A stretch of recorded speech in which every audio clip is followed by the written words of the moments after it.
Hello, I'm Drew McDaniel, and I'm here to present another AzureCon session. This one, we're going to cover enterprise applications on Azure IaaS. I'm a principal program manager. I've been with the Azure team since we started the infrastructure service about 3 years ago. And we'll dig into how the enterprise applications have some special needs within Azure and how Azure fills those. First off, Azure has a large number of services available. And so in this presentation, we'll be talking through a set of the core infrastructure services from the virtual machines, the storage components. We'll look at both standard storage, what's listed here is blob storage and premium storage, as well as our virtual networking functionality. So the virtual network, the load balancers, and the VPN gateways. In addition to that, we'll be looking at the management functionality provided by the Azure portal, the Azure store and marketplace, specifically around virtual machines, and finally, the set of image galleries available within Azure. Now, enterprise applications are the applications that are designed for solving an enterprise-level solution. These applications are typically managing large data sets or being accessed by a large number of individuals. So they have the specific needs of high performance, high reliability, and scalability. I mean, these are your critical applications. They must be very reliable and scalable for a large enterprise. As well, these applications often need to integrate with other services, specifically things like identity, whether that's Microsoft Azure Active Directory or Active Directory on premises. These applications need to have that level of integration. So through this session today, we're going to walk through and show how Azure checks all of the boxes for running your enterprise applications. Now to jump in, we're going to take a look at a set of the applications that are pre-configured within Azure and available for you to use. So what we're going to do is we're going to start up with the Azure portal. Now this is the Azure preview portal. There's a current portal that you may see if you first log in. Navigate to the preview portal and you will see the functionality we'll be looking at today. This portal is the place where we've invested, and you'll see our marketplace. You'll see our premium storage show up here in our Azure Resource Manager. So most of the components that we'll be talking about today are available through the Azure preview portal. Now, as I mentioned, there's a set of applications, and we can dig in directly to the marketplace here. And we'll look at the set of applications available for compute usage. Now, if we go down, we will actually see a set of applications, a wide array of applications, but specifically we'd like to focus on a couple of these. Specifically, we'll look at the Azure certified applications. So these are applications, both first-party and third-party applications that have gone through certification, testing, and validation. So we see here Dynamics AX, an ERP solution, as well as some third-party solutions that are available in the Azure marketplace. In addition, there's a set of databases. So if we look at this, we have, of course, the typical that you would expect to see from Microsoft of SQL Server, but we also have Oracle database for running your Oracle workloads, as well as IBM DB2. And so you have a wide array of options within Azure to actually run your applications, your enterprise applications that you may need. Now, if we look at, we're going to walk through deployment of SQL Server. As we select SQL Server, we see a range of various different options from SQL Server 2008 on up to SQL Server 2012. And we'll just select the Enterprise SQL Server 2012 option here. This will take us through to the ability to configure the SQL Server instance. One thing of note here is the deployment model to use for your deployment. Now, there's a classic model, which is compatible with the previous generation portal, as well as there's a new model called the Resource Manager. Now, the Resource Manager deployment model enables new features and functionality. The Resource Manager model is only available within the Azure Preview portal, as well as PowerShell, cross-platform CLI, and the APIs. So if we were to deploy a machine, we just want to look at a little bit of the typical configuration that you would have for deploying a machine like SQL. So the first thing that was set up is the host name. So we'll just put this as the demo SQL machine, a username, and a password. And then we get into some of the Azure specific things. First, we'll look at the pricing tier. Now, the pricing tier, I want to note that you will see some of the virtual machine sizes have this S in the name. So D is the series of virtual machines. These virtual machines use local SSD. But if the S is in the virtual machine name, it signifies that's optimized for premium storage. Applications like SQL Server, you want to leverage premium storage, which is based on SSD for the high availability and high performance that you would expect. If you click View All, we'll see the full set of VM sizes that are available for this workload. So here we see a size without the S, and this uses our standard storage as compared to using premium storage. We'll talk a moment about the G series of virtual machines and how they differ from our D series, as well as the A series virtual machines. Now, the A series virtual machines, typically those are used for a dev test environment or smaller workloads. Enterprise class applications, you may not want to use the A series of VMs. They're a little bit slower than the D series. There's no local SSD, and so the performance is just a little bit below the typical D series. So for SQL, we'll just take the recommendation of a DS4, which is a machine that has 8 cores, 28 gigabytes of RAM. We click Select here. Then next we want to look at a set of the optional configurations, network, storage, and diagnostics. Within here, one of the first things we want to point out is the diagnostics. You will often want to configure diagnostics for your enterprise application so you can actually dig in and see what's going on with those, get some performance monitoring. These will store within a storage account. We'll just go ahead and OK and take the default. Endpoints are what expose the virtual machine to the internet. So we'll talk a little bit how you'd use the virtual network, and over time you probably want to put your database behind the virtual network and not expose it to the internet. For this demo, we would actually start off, we'd actually use the remote desktop port to expose that and connect through it to the demo. You could then remove these if you were going to not use these for your ongoing application. And again, you can change these after you have deployed. We'll go ahead and just take that default configuration. Next, we want to look at the extensions. Now, within Azure, an extension is the ability to deploy a piece of code or script to your virtual machine that has been provided by Microsoft or other third parties. So if we look at this, we'll look at the add an extension.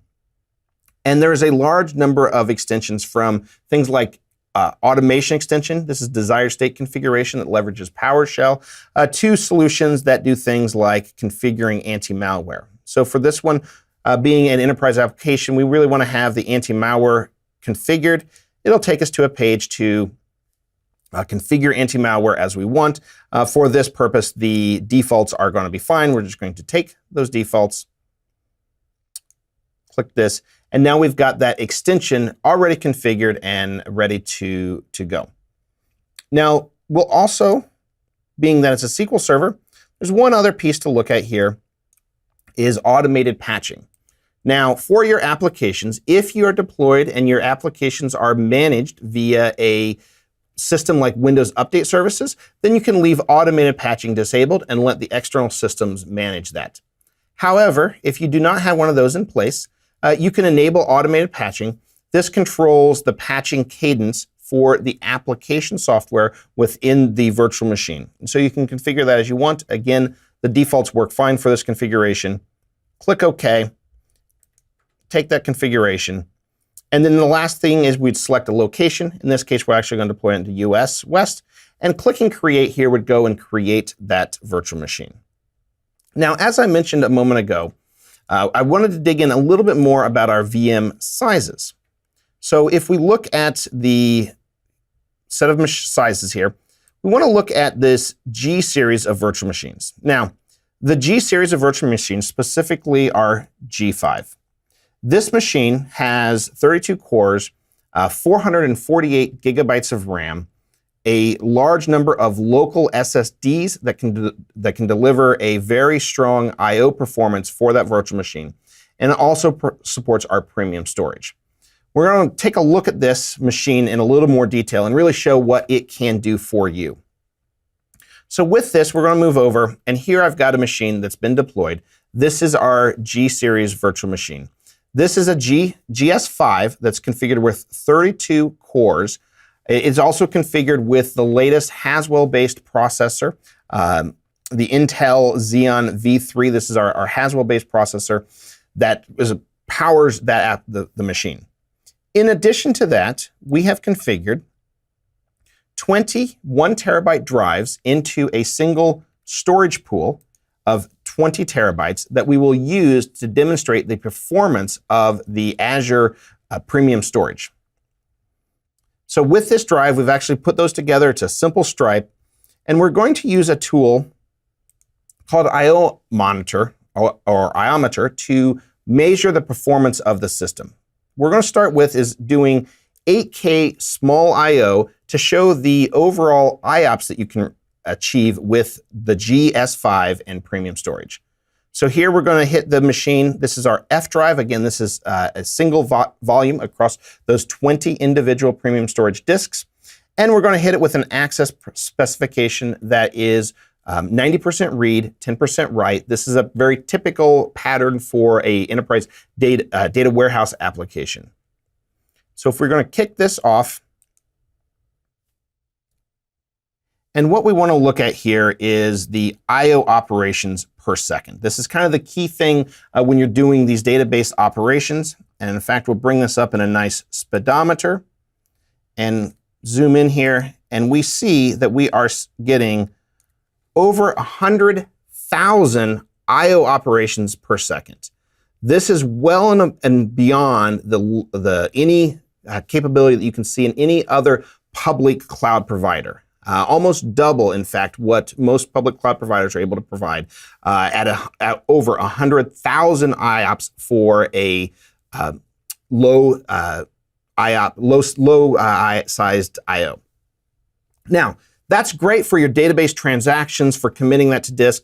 However, sometimes you actually need a large amount of throughput. So this may happen when you're backing up your database, reading a large amount of data for a data warehouse. And so we're going to stop this simulation. And now we're going to move to a different simulation that's going to validate our throughput and show our throughput. So bringing up that same tool, bringing up Iometer, but here we're going to change the access specification. This is more of a throughput demo. And what it does is it uses larger I/O, so 256 KB I/O, to really maximize the throughput and test the throughput. This is actually doing 100% write operation, and so all of the I/O is going to our back-end persistent storage. And we want to see what kind of throughput we're able to get with this configuration. Now with this one, our focus is going to be on the total megabytes per second that is being sent over the network and committed to disk. So again, we'll bring up the speedometer. And here we'll see that we are getting over 1,600 megabytes per second. Again, well beyond any other cloud provider and what they can provide in throughput. And so as you can see, this machine, the GS5 with premium storage, has the capability to run the largest applications that you want to throw at it. In addition, just as a point here, this is actually doing the write throughput, writing to the SSDs that are used for caching. If the operation was using purely writes and no reads against that, you could turn the disks to be no caching, and this number will actually go up to about 2,000 megabytes per second. So again, very, very high performance system that you have within Azure for these applications. Finally, we want to show just a few more. We've actually looked at the different types of applications available that are in the marketplace. A few items we wanted to call out here as well for applications like SAP. We on the Azure portal will describe how to run SAP within Azure. This is something that we've done with SAP to ensure that the performance and the reliability is as expected. In addition, there's a KB article that we have, a knowledge-based article that walks through the set of applications that are available and fully tested on Azure. These are a set of Microsoft applications from BizTalk, Dynamics, CRM, Dynamics AX, and just a long line of applications that have been tested and validated by those product teams to run efficiently on Azure. These are effectively our Microsoft applications that are certified for Azure. Okay, with that, we're going to return back to the PowerPoint. Now, we've talked about the hardware. We've talked about what you can bring to Azure to use for just the overall power. But with these applications, you also need to be looking and thinking about both security and connectivity. So what we want to look at is how you configure the security for the applications, leveraging the Azure networking capabilities. So whenever you're running an application, an enterprise application within Azure, you typically want to run that in a virtual network. The virtual network allows you to configure a software-defined network to configure your subnets, your DNS services, configure how you want in there your private IP addresses, public IP addresses if you want to have that available to the internet. In addition to that, you can configure what's called a gateway. Now, the gateway is like a VPN device that's in your Azure virtual network and allows you to connect machines into that Azure virtual network. So here we're showing what's called a point-to-site connectivity. So we have one machine connecting back to the gateway and into Azure. But more typically what you'll have, especially with these kind of applications, is what we call a site-to-site connectivity. And here you see we've replaced that individual machine with a VPN device. That VPN device could also be Windows Server or running the routing remote access protocols. But this establishes a virtual private network from the on-premises location to Azure, running in a secure and encrypted channel over the internet between the two. Now, as I mentioned, that is going over the internet. It is highly secure, but it is over the internet, and you have latency that can build up in the internet. Bandwidth can sometimes be a challenge. And so you can further configure this with what we call an express route connection. What an express route connection does is it leverages a telecom provider like an AT&T or Verizon, or you can use a co-location provider like Equinix to actually connect over a private network from your on-premises or your co-location into Azure. This allows for even greater bandwidth and lower latency between Azure and your environment, either on-premises or in a co-location provider. The next thing you typically need to think about is how you're going to secure the application. Now, here we're showing the front-end subnet. That would be your set of machines operating on the front end. That's connected to the internet through a load balancing, internet-facing load balancer. And you would want to configure a network security group to secure which applications, which IP addresses can connect into that virtual machine. The backend subnet, this is where you may be running your database. Again, using a network security group, you can configure the security between the front end and the back end. And then as you'll see here, the backend subnet would not need to have access to the internet. And this allows you to have a very highly secure environment. Now, to show what that looks like, we want to actually do a little demo showing an Azure virtual private network, set a VNet and an on-premise environment, and showing that connectivity. So again, we're going to come back into our Azure portal. Now here what we want to do, we're going to just come back to the base here. And I've got a set of machines already configured that simulate the virtual network connecting. So we've got an on-prem VM. This is in Azure, but we're simulating an on-premise environment. And then we have an Azure VNet. So this is simulating the Azure VM. Each of these, if you look at these, are in a virtual network. So here we've got a VNet demo, which is the Azure virtual network for the VM. And then the one simulating on-premises, we have a on-premise VNet. Now what these look like, and so here's the actual machines. We'll switch over here. So I've got two machines. So the first one here, the Azure machine, showing it's running in Azure in the clouds. And then on-premise machine here, it's actually setting in your office, in your building, or in your data center. And we've configured those virtual networks to connect over the gateway.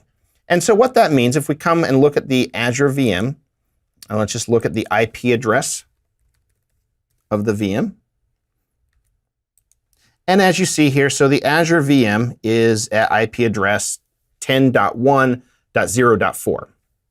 Now, if we go and then connect into our on-prem VM, and we will actually see, let's see, can we actually just hit that directly over our network 10.1.0.4?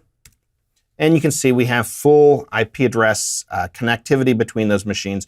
The ping is working. This is actually going over the Azure network. And so we're seeing between West US and East US a latency of about a little under 50 milliseconds. So this is pretty good. This is running over the Azure network because here we're simulating this. We're actually running within two virtual networks within Azure.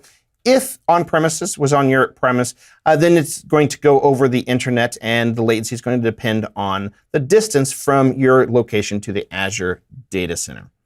And so if we see here, we actually, on the Azure VM, we've got a file set up here, Azure VM. This is a VM in Azure.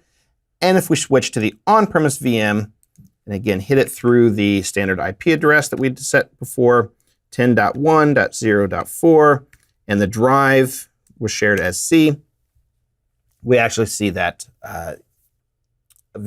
file in the folder. So again, you can leverage Azure as if it is just a remote data center using the VPN connection and the gateway functionality. You can connect on-premises to Azure in a very seamless way so that you can run these applications. You can connect into your on-premises Active Directory or other services as required.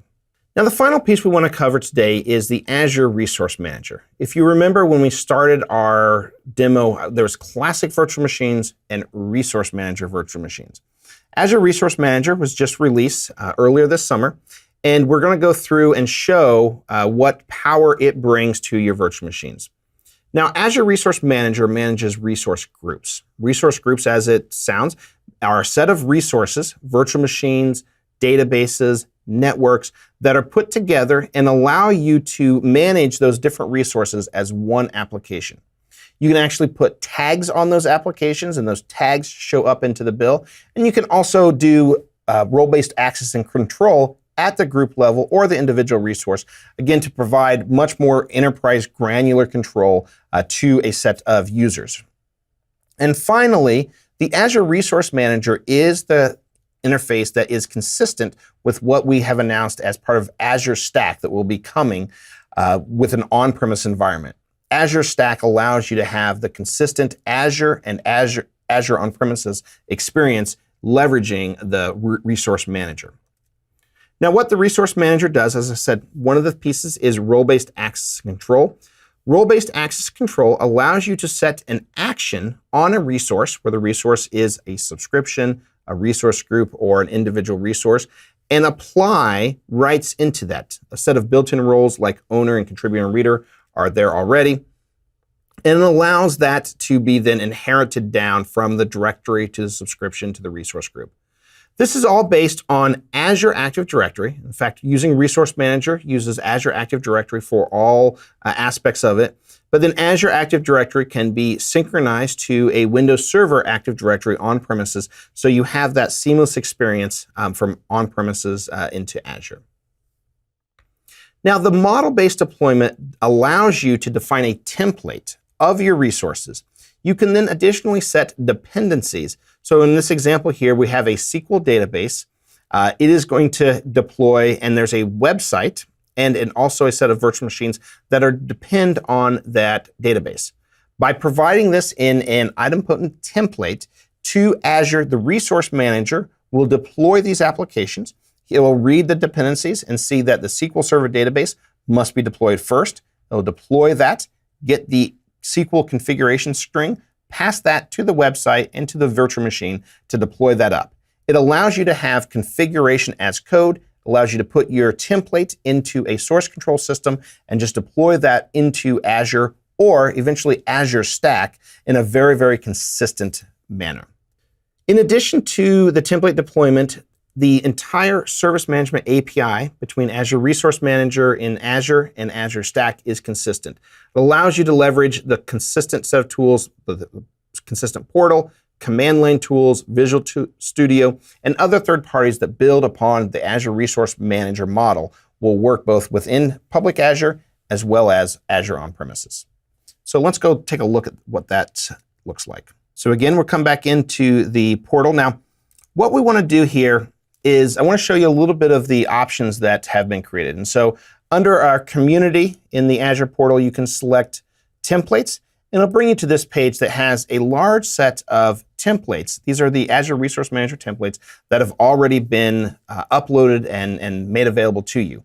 Some of these are by Microsoft employees, as well as general community members. And we also have things, for example, from ISVs. So we actually see here that the GitHub Enterprise template that we'll deploy is from GitHub itself.